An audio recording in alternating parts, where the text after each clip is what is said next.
नमस्कार दोस्तों, स्वागत है आपका श्री राम एकेडमी की ऑनलाइन क्लासेस। तो अभी चल रहा था अपना नेपोलियन। नेपोलियन के बारे में हमने पिछली क्लासों में पढ़ा है कि उसकी जो उदय की क्या क्या परिस्थितियां हैं, उसकी जो रणनीति थी, सामाजिक क्षेत्र में देख लो, राजनीतिक क्षेत्र में देख लो, या आर्थिक जो क्षेत्र थे उनमें उसने क्या क्या सुधार किए हैं वो हमने पढ़ लिया है। अब बात करेंगे, जो पिछली क्लास में हमने बात करी थी, जो उसकी महाद्वीपीय जो व्यवस्था थी वो किन कारणों से असफल रही थी वो भी देख लिया था। आज की जो क्लास है उसमें अगर बात करें हम, तो जो सबसे नेपोलियन के बारे में सबसे लास्ट टॉपिक है, उसकी जो असफलता है उसके मेन क्या कारण है, किन किन कारणों से उसकी जो पतन हुआ है, जो व्यवस्था बना रखी थी उसने किन कारणों से उसका पतन हुआ है, उन सारी जो टॉपिक या कारण है उसको आज डिस्कस करेंगे। तो सबसे पहले बात करेंगे उसका युद्ध दर्शन। कारण तो वैसे बहुत सारे थे, पर जो मेन कारण है उनके बारे में पढ़ेंगे। तो जो फर्स्ट देखा हमने कौन सा, युद्ध दर्शन, उसकी युद्ध के बारे में क्या सोच थी, वो क्या सोचता था युद्ध के बारे में। देखो, पहले पढ़ रखा है हमने कि जो नेपोलियन था एक युद्ध प्रेमी था, हर चीज में उसको युद्ध चाहिए था।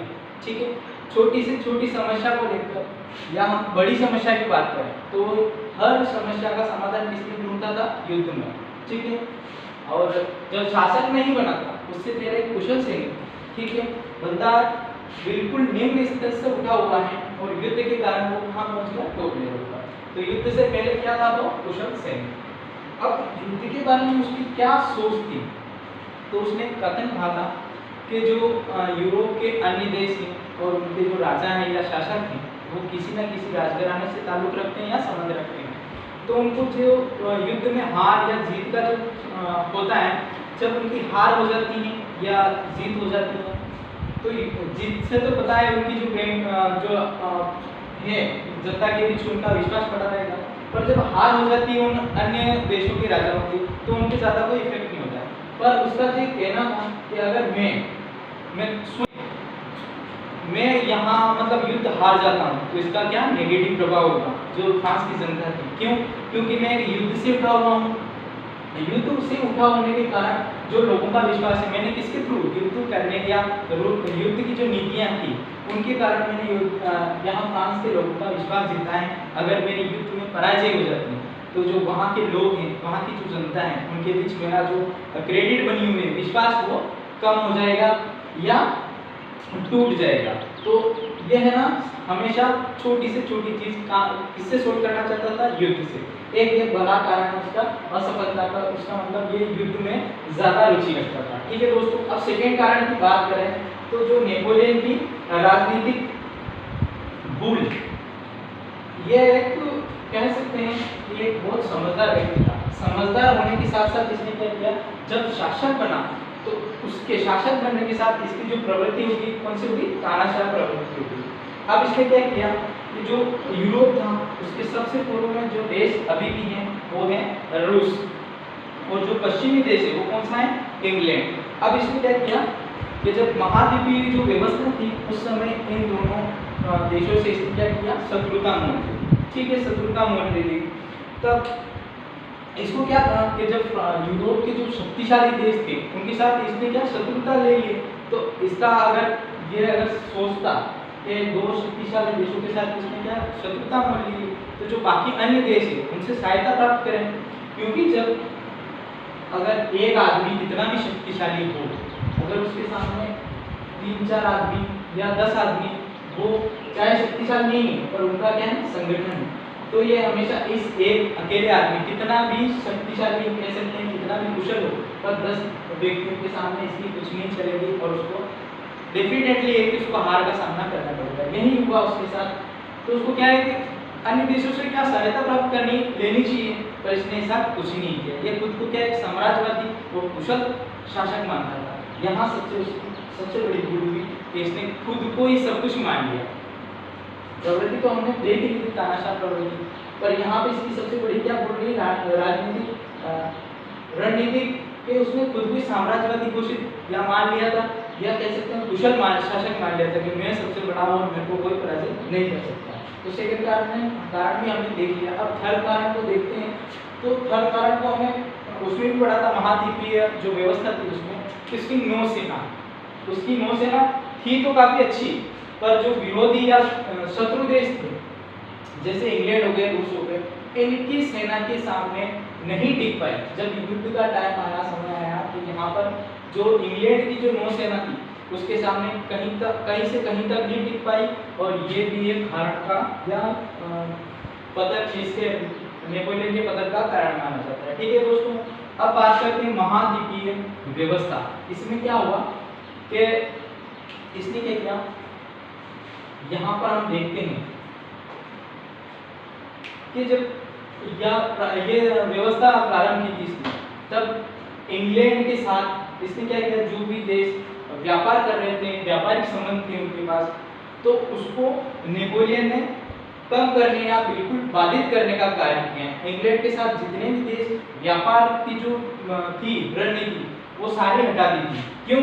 क्योंकि इंग्लैंड को इसको पराजित करना था। क्यों पराजित करना था? कि ये साम्राज्यवादी था और जो जितना भी यूरोप का साम्राज्य था ये अपने साम्राज्य में मिलाना चाहता था, और इंग्लैंड को नीचा दिखाने के लिए इसने क्या किया कि जो वहाँ के जो सारे देश थे यूरोप के, उनको सबको मना कर दिया कि इंग्लैंड के साथ व्यापार नहीं करना।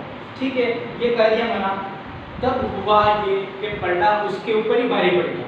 उसने मना किया कि इंग्लैंड के साथ कोई व्यापार नहीं करेगा, पर स्थिति ऐसी उत्पन्न हो गई कि जो फ्रांस के जो अन्य देश थे इंग्लैंड को छोड़कर, उनकी आवश्यकता की पूर्ति के लिए नेपोलियन नहीं कर पाया। इस कारण उसको यहाँ विद्रोह का सामना करना पड़ा था ईर्ष्या हुए लोगों के यहाँ कि यहाँ ये या खुद की जो आवश्यकता है वो भी पूर्ति नहीं कर सका, तो फिर क्या शासक बनेगा इंग्लैंड का। ठीक है दोस्तों, तो ये महाद्वीपीय व्यवस्था में इसकी यहाँ एक पतन का कारण यहाँ से उत्पन्न होता है। अब चौथे कारण की बात करें कि इसने क्या किया, रूस पर आक्रमण किया। ठीक है, इसने रूस पर आक्रमण क्यों किया कि जब ये व्यवस्था लागू थी महाद्वीपीय व्यवस्था, तो सारे देश तो इसकी बात मान गए थे नेपोलियन की, पर एक था रूस, इसने इस नेपोलियन की बात नहीं माना, और जो अपना जो पूर्व में चल रहा था व्यापार वैसा व्यापार उसने इस व्यवस्था के अंतर्गत इसने चालू रखा। अब ये बात किसको पता चली? नेपोलियन इसको पता चली। इसने क्या किया कि रूस पर आक्रमण कर दिया। आक्रमण किया तो नहीं, पर आक्रमण के लिए कहाँ पहुंचा? रूस पहुंचा। तब यहाँ का जो शासक था, जिसको हम जार के नाम से जानते हैं, वो तत्कालीन शासक था, जार था, तो उसने क्या किया कि उसको पता लगा कि नेपोलियन यहाँ आ रहा है अपनी सेना के साथ, तो यहाँ से ये साइबेरिया चला गया। ठीक है, नेपोलियन यहाँ पहुंचा और उसकी काफी अधिक मात्रा में सेना लेके पहुंचा था। अब यहाँ पर तो शासन मिला नहीं, तो ये यहाँ कुछ दिन रुका, और रुका कहाँ? जो रूस की राजधानी है मॉस्को, वहाँ रुका। अब यहाँ काफी टाइम हो गया उसको रुकते रुकते, और यहाँ पे काफी सर्दी भी पड़ने लगी।